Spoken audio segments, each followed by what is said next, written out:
I'm going to call to order the Developers Workshop, a presentation by Randall Bozard regarding possible single-story mini-storage at tax parcel number 137-15-130, located along Blair Road. I assume that the developer is here because I see him with notebooks here in the front row. So if you come and give us your full name and your address, please, and then you have the floor for the next 15 minutes or so. Okay, I appreciate it. My name is Randall Bozard. My address is 1800 Camden Road, Charlotte, North Carolina, 28203. Just to give you a little background on this or myself, I've been in the commercial real estate business for 20 years in the brokerage and development industry.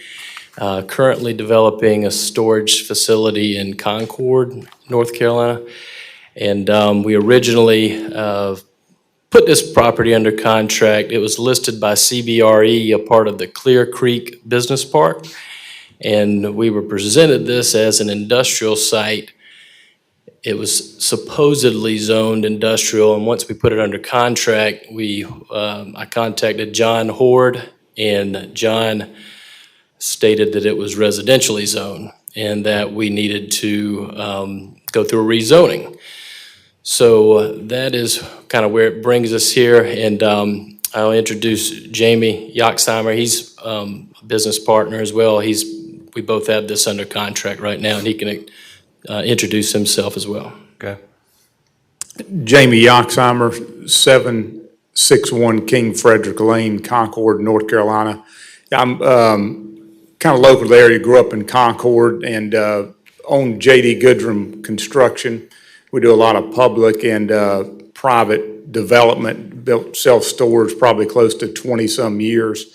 Own a facility over in Concord near the Speedway, and working on another large project behind Concord Mills as well, about 120,000 square foot self-storage facility. And as Randall said, teamed up with him looking at the one in Concord as well. So just, got a good background as far as in the construction and products and things that are out there. And I think opportunity on the site, again, we just trying to see what options we have out there from a development site, and build a good product, for the town as well from that end of it. I don't know if we want to kind of go into the buildings a little bit, or I think our goal is just to see what would be feasible, or if it would have to be rezoned based on the use, kind of what it was thought to be, or kind of the process, I think is some of our questions we wanted to kind of gather this evening as well a little bit, or feedback on it. Does a full brick structure pencil for you guys? If all those structures were entirely brick? Is that tell me about your product a little bit. Yeah, I mean, it'd probably be a mix. I mean, obviously the conventional would be some metal siding. We've done them before. We've had to put, an ephes or stucco, or a mix of materials. Maybe there's a wainscot of stone veneer or brick around there. So I think that for these being kind of single-story buildings, you try to stay somewhat conventional with the product, but, probably more wainscoting would be a little more applicable for them, because, with the systems, or maybe some type of ephes type system. The one I own in Concord, it looks like an office building. I mean, you don't even know it's storage based on how it had to be built. But so I think there's a lot of treatments or options that could be used, that would, make it a good looking building, from that end of it. Between these 5 buildings, how many units are you looking to have in these? Well, each building, so we've got about 12,000 square feet, the 60 by 200s. It would be a mix really of 10 by 10s, 10 by 20s, 10 by 15s. I don't know if I can give you an exact number, because the unit mix is derived also off of a feasibility study. And so that's one of the things that we would not want to do, is bring a product to market if there's a oversupply at one time. So we'd want to do this whenever the timing is right. And I've talked to one of the neighbors as well, and that is one of the concerns, is just with the other development that's in the system, that monster storage, it just would not feasibly make sense for us to just do this at the same time. So that's one of the things we're taking into consideration because of, that other facility. So to answer your question, it would really go back to a feasibility study because the unit mix would really derive off that. Is this just going to be storage buildings, or is there going to be parking for campers, what have you?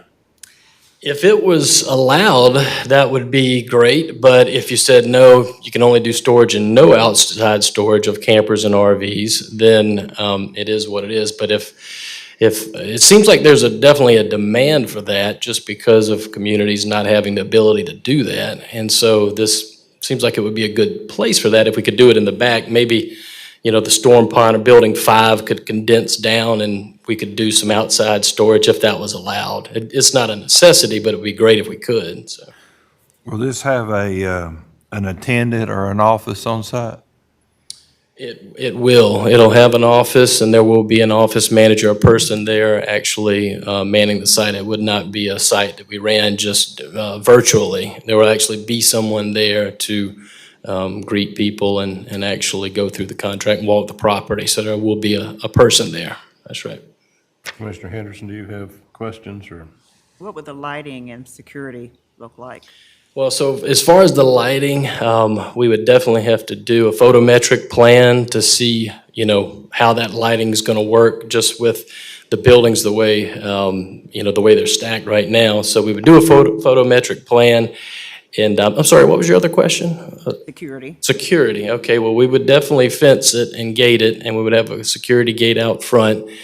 And that gate ideally would be, you could have the front parking for guests and everyone, and then we'd have a gate to come into the actual buildings and facility. Yeah, and it would probably generally have like a wall pack type light that would shine or light up the aisleways, probably have pretty well lit, down between the aisles and behind the buildings just for visibility at night. And a lot of these just probably is going to be more of a 10 o'clock kind of shut off for tenants. Usually anything beyond that's probably additional, like for a 24-hour access. So I would say that most people that we see don't pay for that. They just stick, unless you may have a business or something that's operating early. So most of it would be kind of gates closed at 10 o'clock.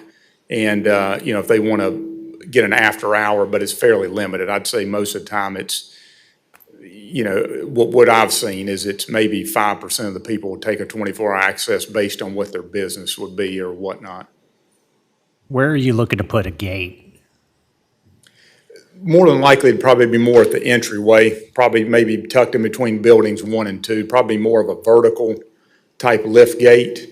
The parking would be more outside the gate just for tenants or whatever coming in. Is there enough easement there if somebody comes in with a tractor trailer to where they're not sticking out on 51? Yeah, a lot of it, I don't know that, market-wise, a lot of it, with the manager or whatever's there, a lot of it probably wouldn't be tractor trailer traffic. You'd probably more box truck or U-Haul type.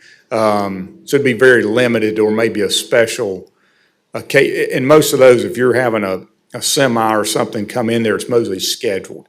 So you're there, probably the gate's up, and you're like, okay, let's get it to the back or back in from that end of it. But I would say that the semi traffic for just like big movers would be pretty limited. I mean, it may be a special occasion that somebody needs it, but the market would be a little bit different where you're probably not catering to that. You're more Yeah, that's what I'm trying to, basically, like if you've got a big full-size pickup truck and a 20, 30-foot trailer, gooseneck, you're trading behind it. Right, and most of there's a pretty good distance, I think, through there. Most of it we'd lay out probably on a site plan to just look at there's not a lot of stacking on it, but just to be sure the civil engineer, we've got enough room to make that happen. Because I know it's busy up through there. And one other thing on that, we definitely would work with DOT and the STEM. I think it's probably about, if I remember whenever I was looking at that with the architect and when he laid it out, was about 75 feet from the road frontage to where we could possibly put a gate. It may be a little bit larger than that, but I wish he would have put that measurement on there. But I understand what you're asking is that stacking, but it's about 75 feet, which I think they typically require anywhere from 50 to 100, so. Anybody else have any more questions or comments? Have you spoke to the neighbor that'll be to your left?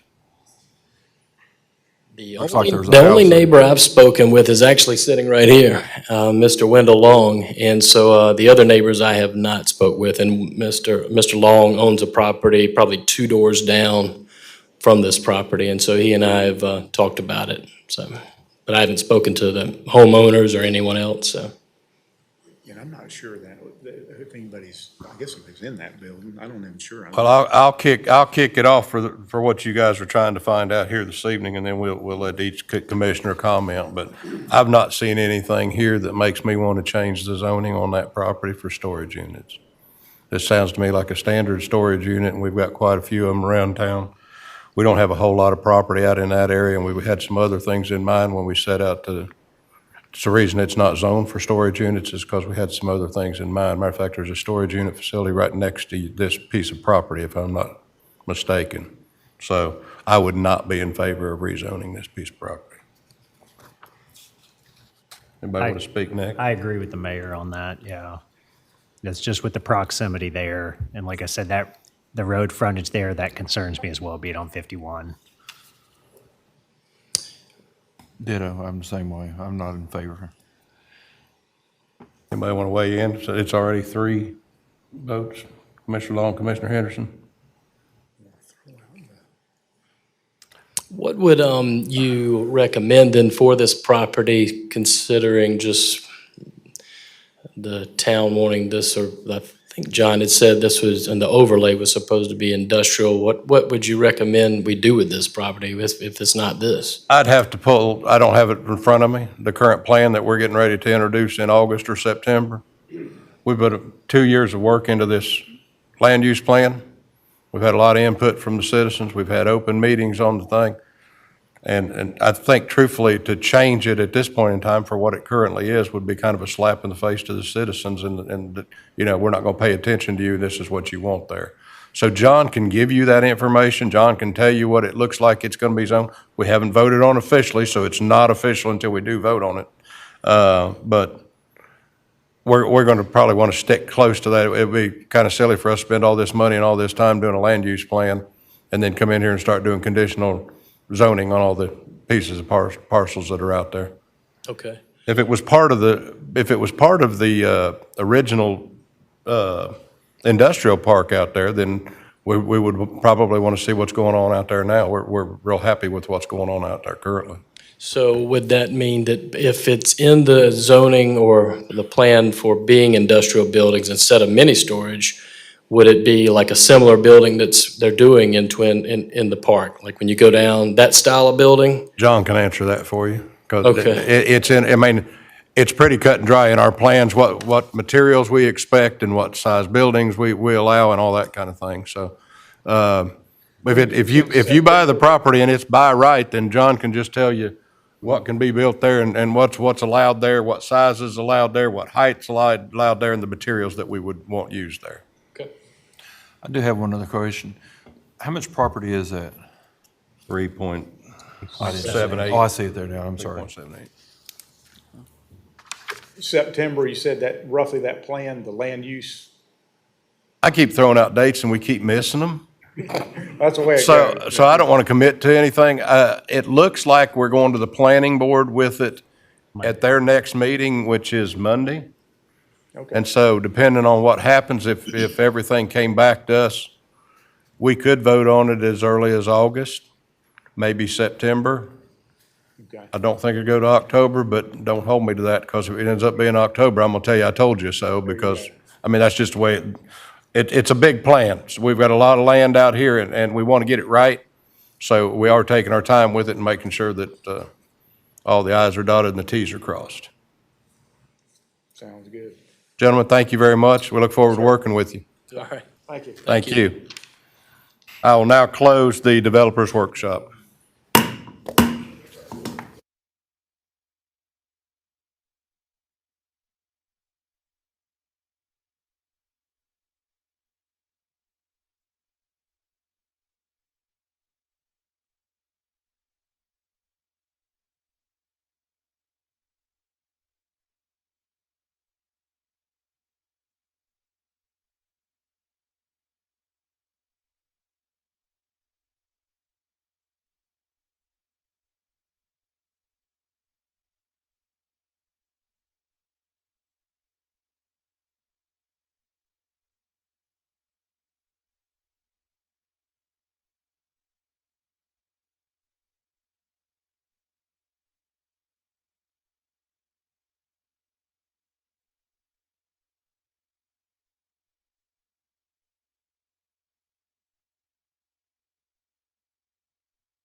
If we ever get a bump in the road.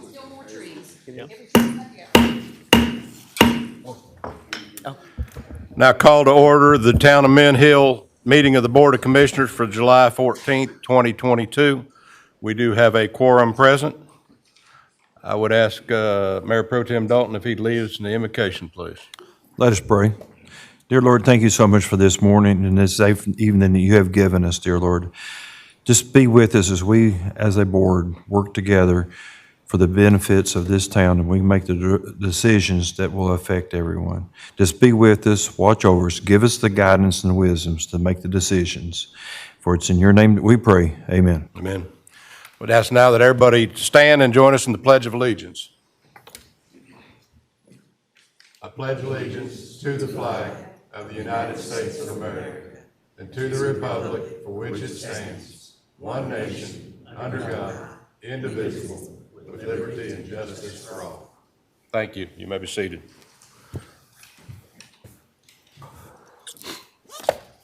Item number 3 is additions, deletions, or arrangement of agenda items. Nothing, sir. I see none. Item number 4, approval of the minutes of the June 9th, 2022 regular meeting. So moved. Second. I have a motion, I have a second. Is there any further discussion? Hearing none, all in favor say aye. Aye. Any opposed? Passes unanimously. Item number 5 is the consent agenda. A, accept the June tax collector's report. B, accept the audit contract with Ann R. Craven CPA LLC. C, accept engagement letter with Ann R. Craven CPA LLC. D, accept Mint Hill events request for the noise ordinance waiver during music and brews. E, accept financing terms and rates. F, approve reduction of speed limit for Ridgewood Estate streets. And G, accept conflict of interest policy. You have all that information? Motion to approve. I have a motion. Second. I have a motion and a second. All in favor, say aye. Aye. Any opposed? Item number 6 is public comments. And I see we've got a couple signed up here to speak.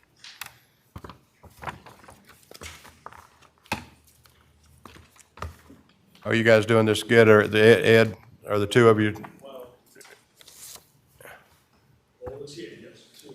Okay. Public comments, I've got Ed Birdie and Jeffrey Jenkins here. If you'll come to the podium, give us your name and your addresses, please. And then you have the floor. My name is Jeff Jenkins. I live at 9175 Hydrangea Drive, Harrisburg.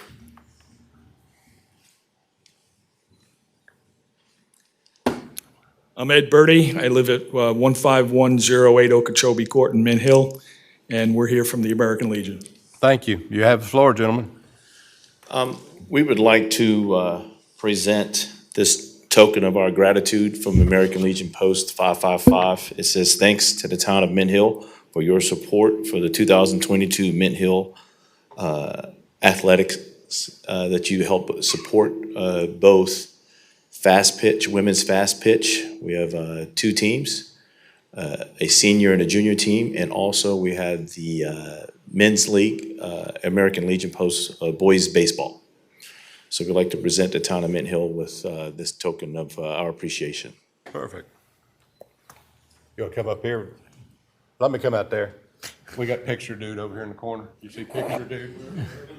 Old picture, dude. Hi, Mr. Emery. How are you, sir? Very well, thank you.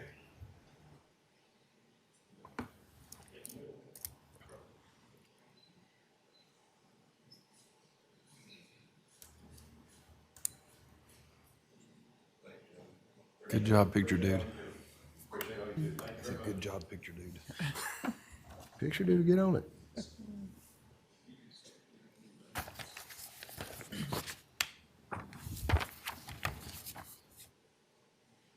I also understand that under public comments, we had some comments sent in via email. We've tried to make this as easy as possible to get public input. So we offer public comments. You can be here in person, you can email them in ahead of time. So I'm going to ask Town Manager Welch if he would read the ones that we've received. Thank you, Mr. Mayor. Chris Rutgers, 15215 Millview Trace Lane, Mint Hill. We need a splash pad in Mint Hill.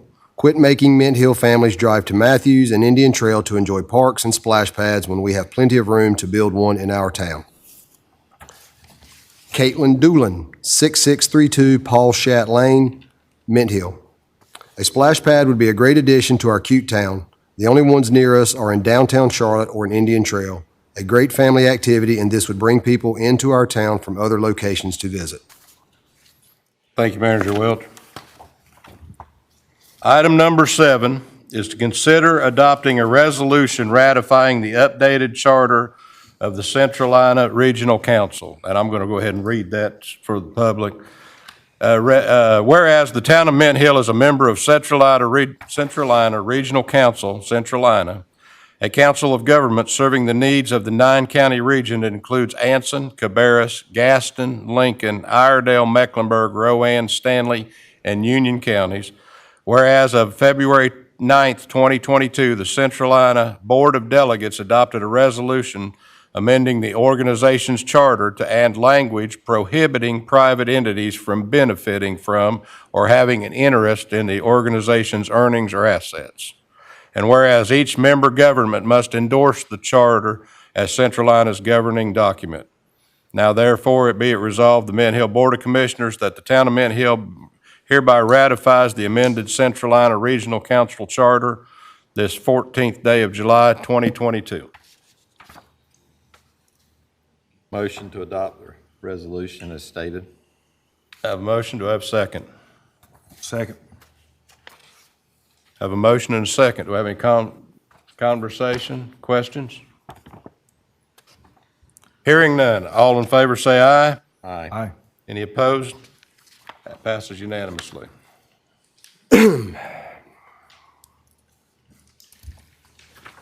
Item number 8 is discussion and decision on ZC 22-1 filed by Hatisha Mike, conditional rezoning to request a change in zoning from residential to residential CD to allow a residential assisted living for seniors for property located at 8025 Wilson Woods Drive, tax parcel number 137-07-624. We have a motion to accept or modify consistency statement from the planning board and a motion on the decision of ZC 22-1. I understand that the applicant is here, and I've been advised that you had a slide that you needed to show or a presentation you wanted to make before we made our decision. Is that correct or incorrect? Yes, sir. Okay. If you'll come to the mic. And if you'll please, although we have it on the record, give us your name and your address, and then you have the floor. Thank you. My name is Hatisha Mike. My address is 6900 Allenbrook Road, Charlotte, North Carolina, 28215. Okay. Just a quick overview and review. This is the property that we acquired in 2021. The approval of our application would allow us to serve up to 10 seniors in a residential home environment. We would tear down this property and build a new home to serve those 10 seniors. As you know, I requested 2 deferrals before this evening. Those 2 deferrals were to handle 2 issues that came up after the planning board passed our effort or approved our effort. The first issue that arose was to address a building code misclassification that had us classified as commercial. The second was to address the Mint Hill Fire Chief's recommendation that we widen the driveway. To the first point, there was information that was sent to Mecklenburg County Code of Enforcement, incomplete information, that had them consider that we may be classified as a commercial interest. That email led the Director of Code Enforcement to then send an email to Mint Hill classifying us as commercial. I met with the Director of Code Enforcement as well as the residential plans examiner from Mecklenburg County. I went through the plans of our project, showed them the building plans, and referred them to the relative Department of Health and Human Services codes that govern and oversee what we're doing. At the end of our meeting, they landed on the fact that we are indeed to be considered single-family residential. So that issue was handled. Here are excerpts from the email that was sent by the Director of Code Enforcement. Everyone on the commission should have received this. He clearly reinforces that we are single-family residential. And he also lays out how we would go about serving 10 seniors with the new building code amendments that have been established. The new building code amendments allow for 8 persons in a single-family residence. It also allows for an accessory dwelling unit to be built on the property in Mint Hill. You guys consider that to be a mother-in-law suite. So we would build a mother-in-law suite to be able to serve the additional 2 persons. Based on the new amendments to the building code, we did revise our site plan. As you see with the revised plan on the right, we are putting the mother-in-law suite where we were going to build a storage building. And then we just relocated the garage so it's not in what is considered the front yard. Now to widening the driveway. That house has had the same access for almost 60 years. It was occupied by residents when we acquired it, and it will be a single-family residential property when we build a new house. Fire and medic have served that property before, and neither neighbors nor the town raised the alert that there was an issue regarding safety that needed to be addressed regarding the driveway. Respectfully, this is an unreasonable ask to ask us to widen a driveway when we are replacing one single-family residence with another single-family residence that was served by the same driveway. Now, I understand the concern for safety. Safety is very important to me as well. I would never put someone in a residence, in any space, especially a senior, if I didn't believe it was safe. As a caregiver, I served my mother in my home for 21 years. And during that time, the most important thing to me was that I was equipped to take care of her needs and that my home was equipped for her safety. My mother passed last year, but she left me with a passion to serve seniors and in my heart, a care for their overall safety. Now, having had the experience of preparing my home to serve a senior, I know that there are things that we can do that would increase fire safety, even though we can't widen the driveway, that would give us better fire safety that is not required by the building code. Fire extinguishers are not required. We will install 5. A sprinkler system is not required. We will install a sprinkler system. Now, we are required to have 14 hardwired smoke detectors. We will install 20 in key areas around the property inside the house. This will give us greater fire safety and hopefully allay some of the concerns regarding fire safety. This is a list of all of the properties in Mecklenburg County. This comes from the Department of Health and Human Services. All of the properties in Mecklenburg County that fall under our category type, which is multi-unit housing with services. Research shows that for comparable properties, 12 beds and under, there has been 1 occurrence, fire occurrence in the last 24 months.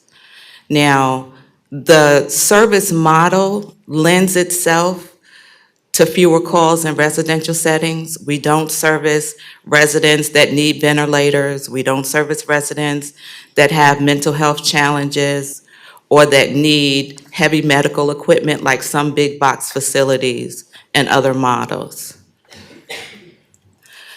And finally, this is the house that we're going to build. We're going to build a bigger and better house to replace the uninhabitable house that was there. I believe that this will be a value not only to the community, but to the neighborhood as well. This is a high-value, low-impact project. And finally, let me say this.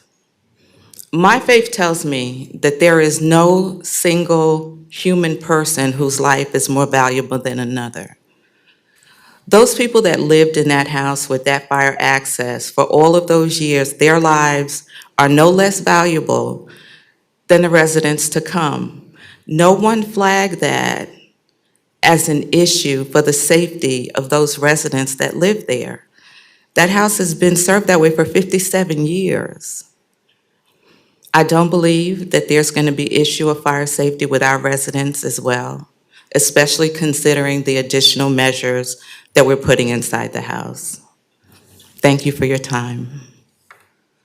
Okay, considering all the additional information you received this evening, does anybody have any questions, comments for the applicant at this time?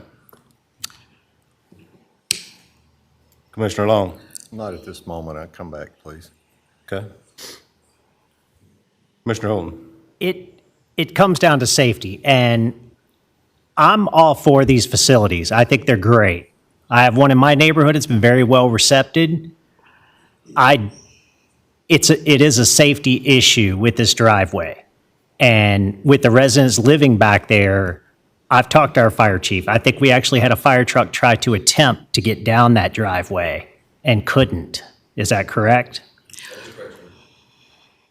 So, and that's the way it was in the past too. Now, as a residential thing, it's already zoned residential. If somebody's going to build a house there, that's the risk they take. My house is in a floodplain. I understand that. If it floods, that's the risk I take. But I personally can't put someone else's life in danger with signing off on this when a fire, it's not even just a fire, it's an ambulance too, that can't get through there. I was told that the ambulance had no problem. It was just the fire truck. But may I ask you a question, sir? By default, weren't we, the town, if you say putting lives at risk, the same access has been there for 57 years. There were people that were living there. There were up to 9 people that lived in that house. We're talking about serving 10.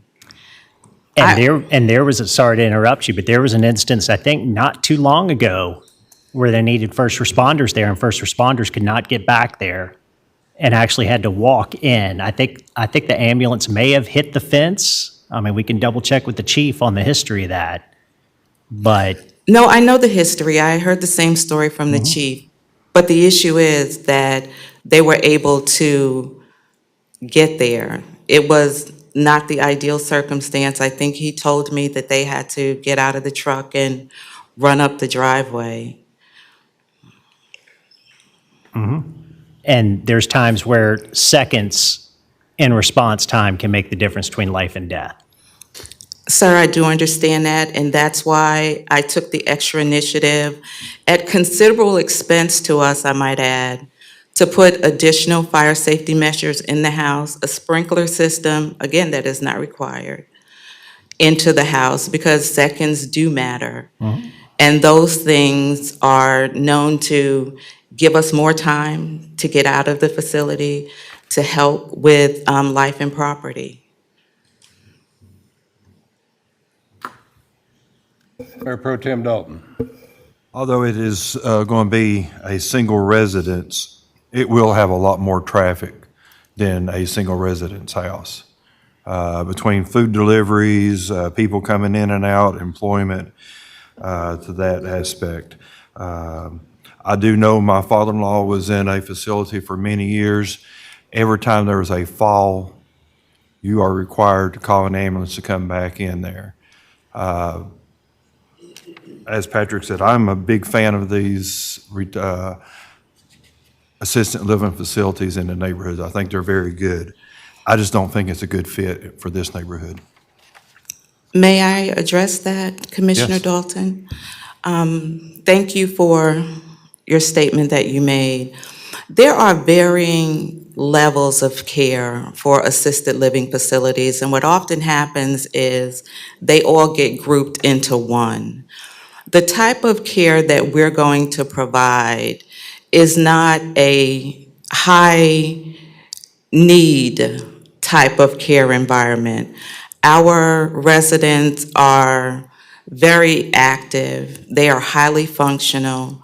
We don't serve residents that have critical or chronic illnesses. Our residents need assistance with activities of daily living. They need people to help with meal prep. They need the laundry done. They need housekeeping done. They need medication reminders. So there are, what most people are most commonly familiar with is family care homes. That's what's in a lot of neighborhoods. They have 6 residents or less.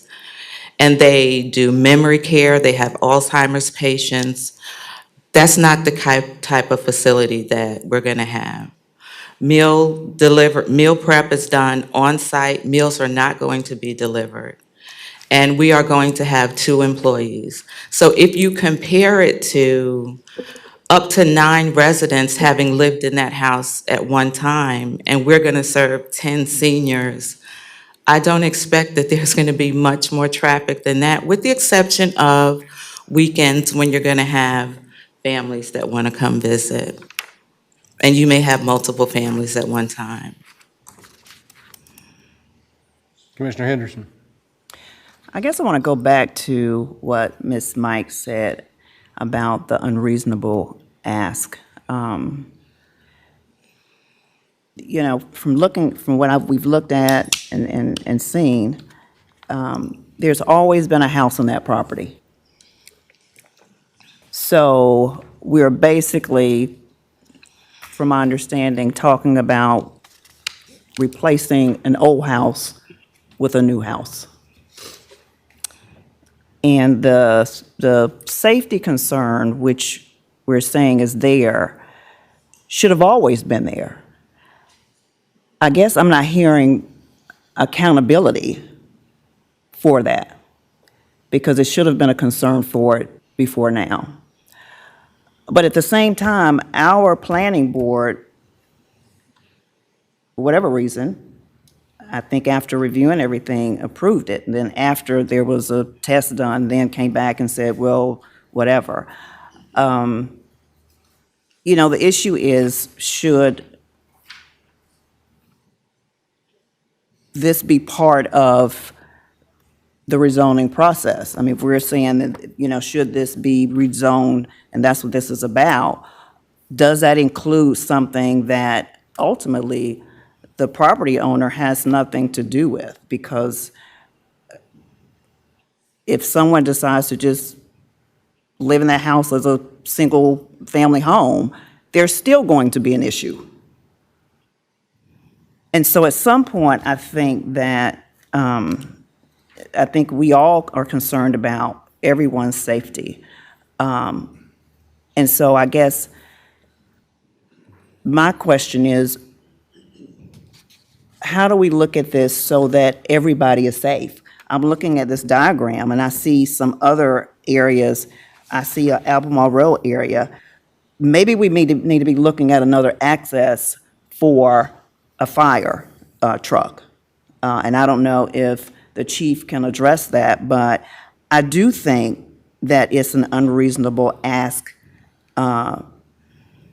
because if it hasn't been unreasonable for 50-some years, or if it hasn't been safe for 50-some years, why is it not safe now? Well, it didn't come to this board 57 years ago. Yeah. We just found out about it, okay? During the rezoning process is the only opportunity we have to correct errors of the past. And we do that, I think a good example of what we're doing now that wasn't done 56 years ago, we've found in the last 3 or 4 days with the stormwater runoff.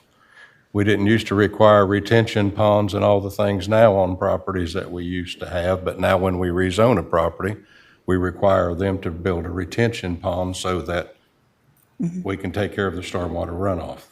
Yeah. So I agree that that driveway's always been that way. But I feel that the only time that we can correct the safety issue, personally, is during the rezoning process. And so I think that's why it was asked. I also think the planning board was unaware, based on the drawings they were shown, that the driveway was really as narrow as it is. So their decision, they didn't have all the information at that point in time. And one thing I do want to make clear to the public is that the planning board makes recommendations to this board. They do not approve anything. So they didn't approve this plan. They made a recommendation to this board based on what they knew that we approved this plan. It was this board that went out and did our due diligence, took a fire truck out there, Chief, if you'll correct me if I'm wrong, took a fire truck out there because we were concerned about whether we could get a fire truck back there. I don't think my opinion is we don't take a chance that we might get a fire truck back there, or that we might run firemen down the driveway pulling a hose from who knows how far away to get water, if we have a chance to fix this problem before we put another structure on the property. Does that answer what you're asking? Well, I guess my concern is if we have a single home in that property, somebody's going to be there. So even if it's a single home, the town can't require a single homeowner to. And we wouldn't have any liability in that situation. If we approve this plan with the safety issues that are involved there, I feel that the town's on the hook for liability. I think we're saying, okay, the town approved this plan, so it's okay for you to put your parents in this home. And I'm not willing personally to step out on that ledge and say, put my wife's mother in that home, even though I know a fire truck can't get down the driveway. So it's a liability thing with the town, in my opinion. I think the town is making a grave mistake if they approve this plan, based on what we know that we can't get a fire truck down there and can't get first responders down that driveway. So I guess my other question would be access from another way. Is that possible, Chief? That's possible, but that'd be up to somebody purchasing more land somewhere. It depends on how you're asking it. Is there access now? No. There's no way they could get back. I mean, they'd literally be going cross-country to get back there. If she acquired land from, say, the large property next to it and constructed one, then yes. But as it stands today, if you blocked that driveway and said, can you get a fire truck back there some other way, you couldn't. I'm talking about from here. Yeah, like there's not a connection. There's no sort of connection. They would have to go cross-country with the fire truck to get back there. There's a big drop-off. But if she got some property here and basically built the driveway, that's a whole different story. But conditions today, that's the only way in and out. I mean, you look at it there, I mean, it's wooded. I don't have the topo on it or anything, but there's no. Commissioner Long, you asked that I come back to you. I concur with the sentiments. I agree with what you're saying. It may be an unreasonable ask. Most of your presentation, ma'am, was on fire safety, and I agree and I appreciate what you proposed. However, I think many of the emergency calls would be an EMS vehicle, which we've already said has a struggle to get there in previous experiences. So representing all the citizens, I could not vote for something that is obviously hazardous to residents. I'm sorry. May I address some of the comments? Sure. Okay, first to the EMS. I was told by the fire chief that there was not an issue with the ambulance. There was an issue with the fire truck. I was told by the assistant fire chief, who I believe is here, that if there was a fire, they would do whatever they had to do to get there. I don't know exactly what that meant, but my understanding was that they would do whatever they could to get there. Now, I'm not trying to abrogate any responsibility that I may have as a property owner, but if it's a matter of widening a driveway, maybe that's something that the state or the town can do with their powers of eminent domain. But again, If I could, I would. And I just wanted to correct one other thing for the record.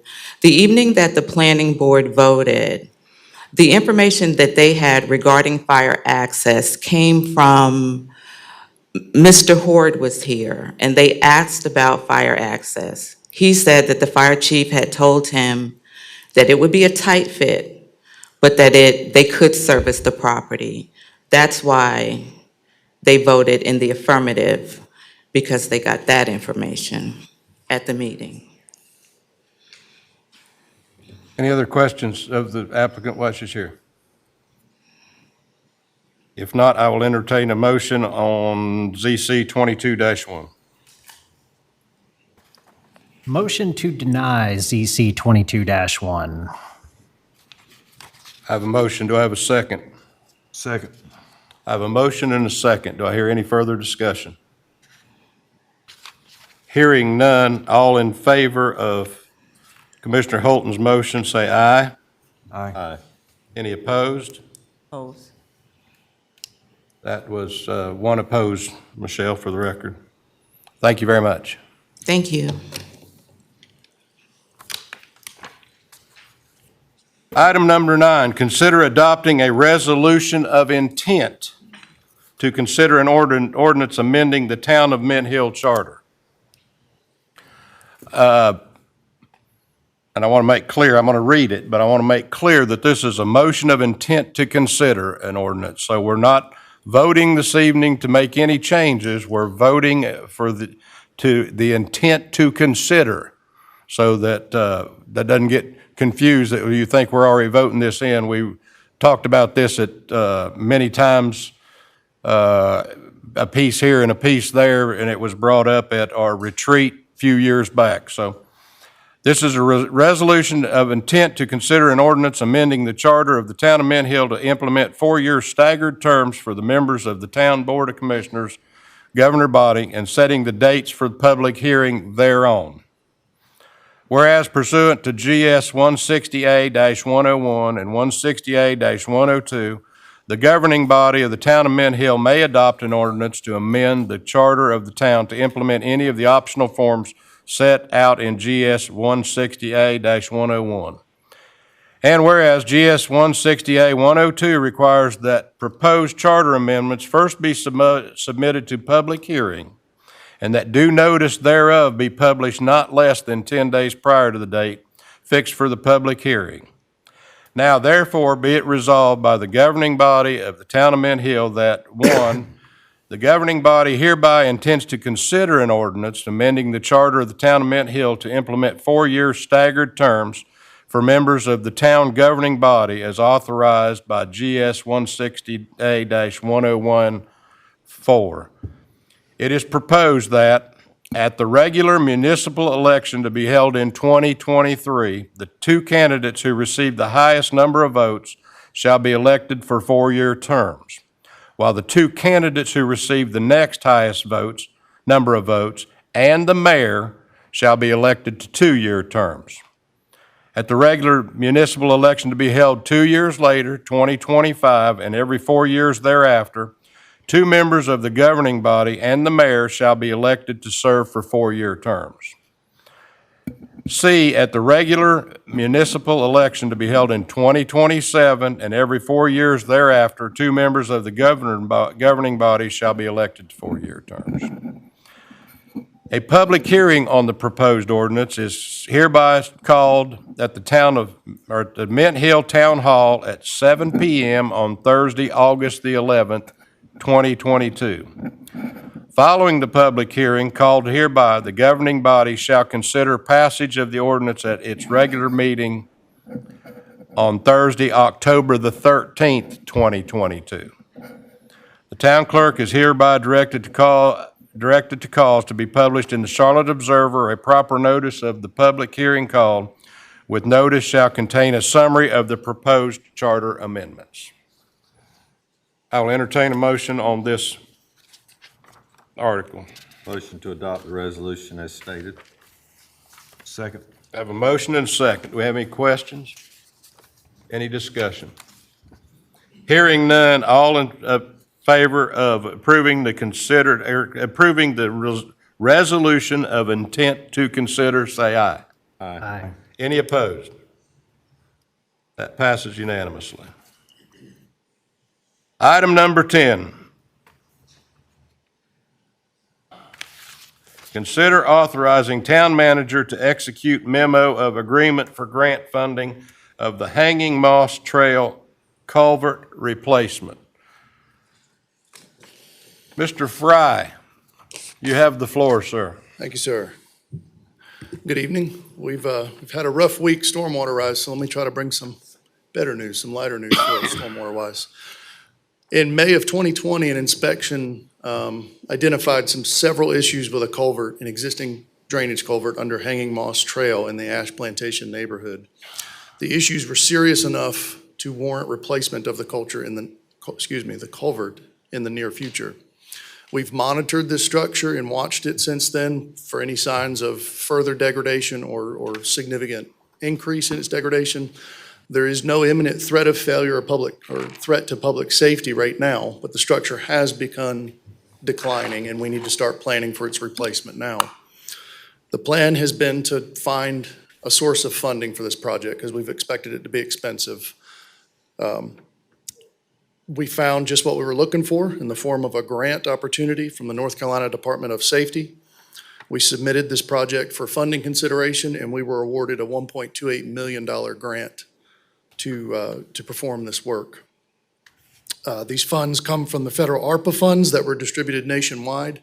They do not impact or hinder our existing $8.8 million that we already have, just to be clear. The total cost estimate for this project is estimated to be $1.25 to $1.5 million for this culvert replacement. So any cost above the grant award here would come out of the town's funding. The project's estimated to take approximately 2 years from start to finish.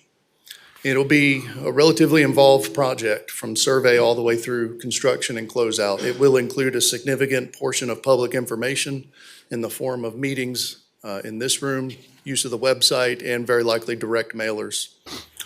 We would intend to hire a consultant to do this work, the design and construction documents, and then competitively bid the project for construction. To accept this grant, we must execute the memo of agreement that you have a copy of. The town attorney has reviewed this and found it to be acceptable for us. I recommend that you authorize the town manager to execute this MOA and accept the grant funding so we can begin this replacement project. Are there any questions? Any questions for Mr. Fry? Commissioner Henderson? No. No questions. Mr. Holton? What would happen timeline-wise if this wasn't fixed? My best guess would be, it'd be a matter of years, not days or months, but it would continue to degrade and potentially could fail catastrophically, and especially in a rain event like we had last night. I don't mean to be alarming, but it is what it is. Commissioner Long? No, sir. Hearing no other questions, I'll entertain a motion. Motion to approve this. Do I have a second? Second. I have a motion and a second. All in favor, say aye. Aye. Any opposed? Passes unanimously. Thank you. Thank you. Item number 11 is appointments to the planning board.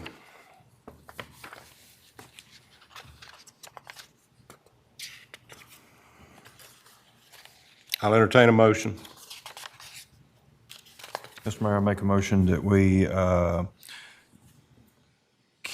Kenny, what's that? Draffin. Draffin and Scott Fandel to be reinstated on the planning board. Second. I hear a motion and a second that we return Kenny Draffin and Scott Fandel their positions on the planning board. All in favor, say aye. Aye. Any opposed? And we have an opening on the ETJ as well.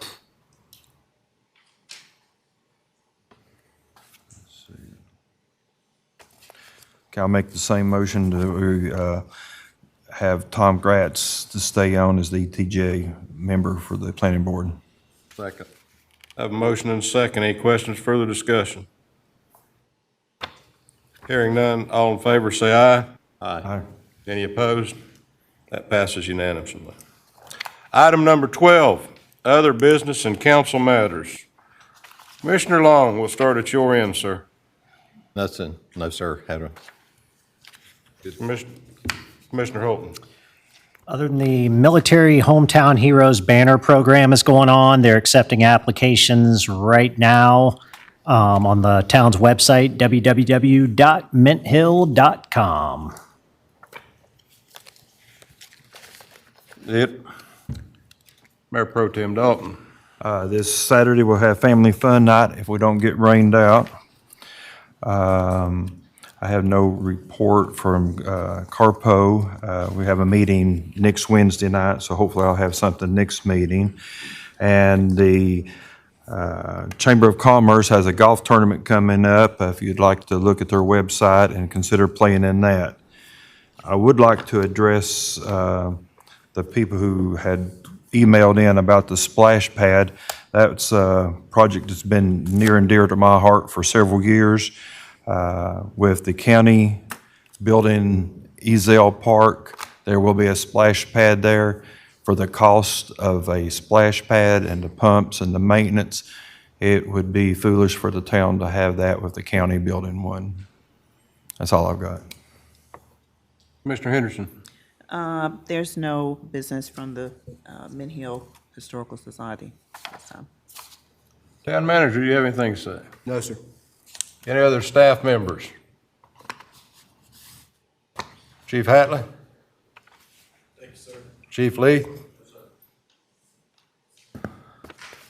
I will say that monthly, we, as commissioners, get a report from the police department, and we get to hear what's happening in town as far as what they did, as far as traffic stops and arrests and all the other boring stuff that the police department does in this town. And what I really enjoyed about the one today was we got to see comparisons to the towns around us and see how really good of a police department we have in this town. Everything's tracking and trending the right way. When I get calls about the police department, it's always about they went out of their way to do this or they went out of their way to do that. So I like to always thank all of our staff for the hard work that they do. I want to make a point to thank Nikki for filling in for John this evening. She's working in that department now and doing a great job over there as well. So thank you for what you do over there. I also want to send out condolences and our prayers to the family of Steve Horton. Steve served as a Mint Hill commissioner from 1987 to 2005. So for you guys that are up here that think you've done a long time, Steve did 18 years up here in this seat. And I can tell you there were a lot more heated discussions back in those days, it seems like, than there are today. So with that being said, we'll continue to pray for their family and their comfort in his passing. I don't have anything else. I will entertain a motion to adjourn. So moved. Second. All in favor, say aye. Aye. We are adjourned.